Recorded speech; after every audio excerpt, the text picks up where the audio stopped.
One of the reasons they were able to re-sign all of these key players and keep their core together is because Kevin Durant took $9.7 million less than his maximum potential salary. What does him taking less in order for them to keep this group together tell you about KD and the Warriors franchise? A lot of people acknowledge what you just said about him taking $9 million less and make that the headline. But that's not the story. Ooh. The true story is when the individuals basically that you just described get on an airplane and go recruit him to be a part of the Golden State Warriors, it's already inherent that that's got to happen once he signs initially on the dotted line. That in order to keep me here, Andre Iguodala, while I'm recruiting you, Steph Curry, in order for me to get my max deal, can I eat too? Since I didn't get a bite at the apple as large the first time around. You see me in all these commercials. I gotta be in these commercials. No doubt. You know that your first deal can't come out and be the max type deal. So that's truly what it started when he joined the squad. Now we can look at the dollars as semantics. Look at it like an investment. Don't just count the money for right now. He's planting seeds to create a harvest. And that's why they were able to have an amazing offseason. And then check this out. Not only did they keep this core, which everyone's focused on, keeping the core together. KD did that, made it happen. They also had some key additions that people are overlooking. I love this. They signed Nick Young and a little low-key benefit, signed Omri Caspi. Now, that doesn't come without a cost. It certainly looks like they're going to enter the season without Ian Clark and Matt Barnes, and they're trying to sneak JaVale McGee in there at the minimum. But what do you think about this addition of Nick Young? How do you feel he will fit into this team? It makes me think back to 2006 or 7 when the Miami Heat won the championship. And there's so many bold things that media members and fans label players.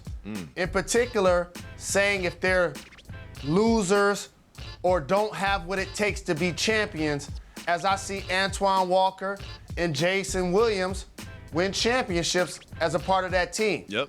Now you fast forward to the example I want to use. Last year, Matt Barnes, for a lot of people, fell into that category. Yep. And we all know JaVale McGee fell into that category. And he happened to play with Nick Young. They were in Washington together. Oh, that's right.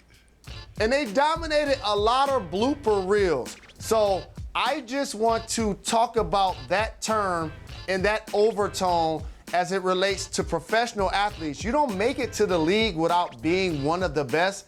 Now, the situation that you're put in, the organization, the coaches, the other players in the locker room, now galvanize you and put you in a position to actually be a winner.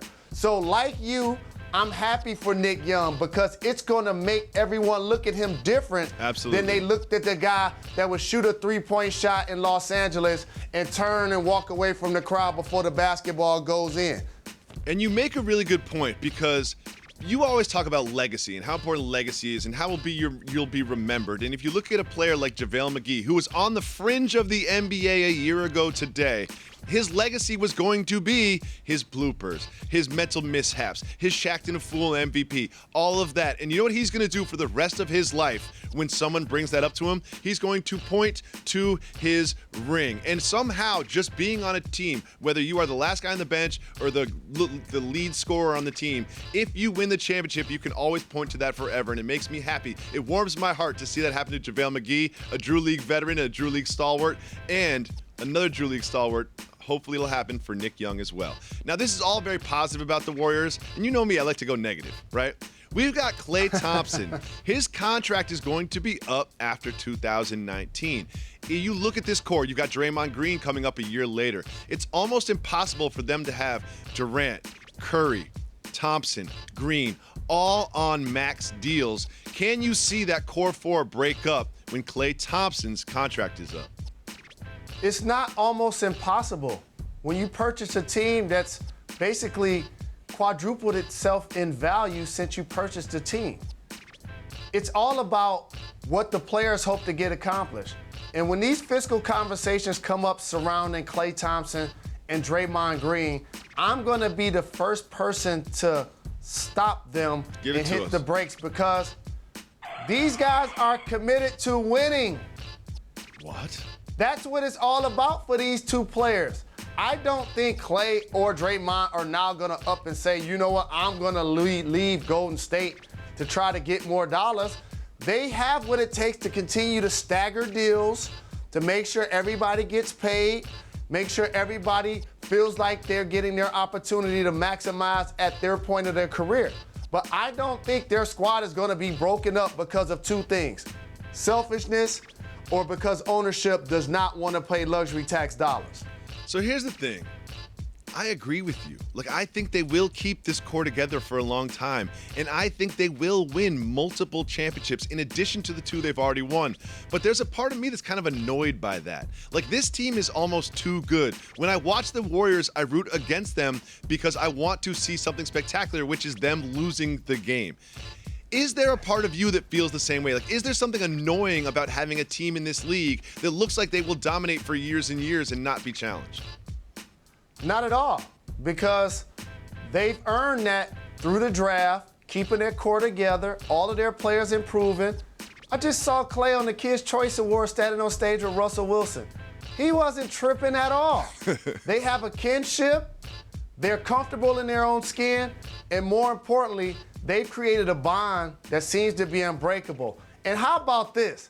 Their moms are even terrific for public consumption. Oh, I know. Draymond, Steph, doing interviews, and of course, KD's on the court at the end of the championship game. We don't want to see those ladies get broken up. You make a good point. Like, not only are they the best team in the league, they're the most fun team in the league. You see Klay and China dancing around, and then they added Nick Young. They're the best and most fun team in the NBA, and somehow I still find myself rooting against them.